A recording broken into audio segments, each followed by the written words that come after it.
Krupicová kaša nemusí byť len kaša.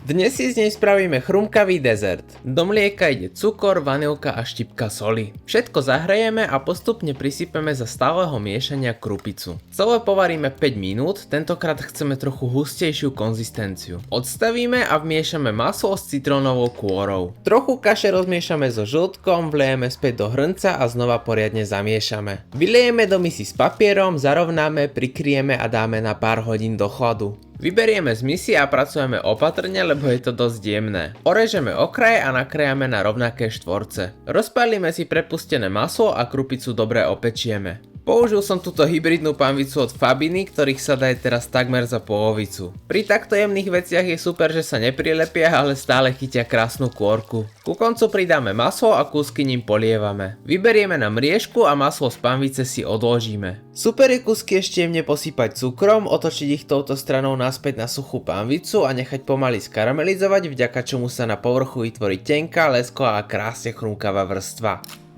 Na servírovanie som zvolil dve varianty, konkrétne karamelizované jablka s medom a škoricou, a keďže máme sezónu, tak som spravil ešte jednoduchý jahodový rozvar. Podávame ešte na vrchu jemne preliaté teplým maslom z panvice a na kontrast som urobil kyslú smotanu s citrónovou kôrou.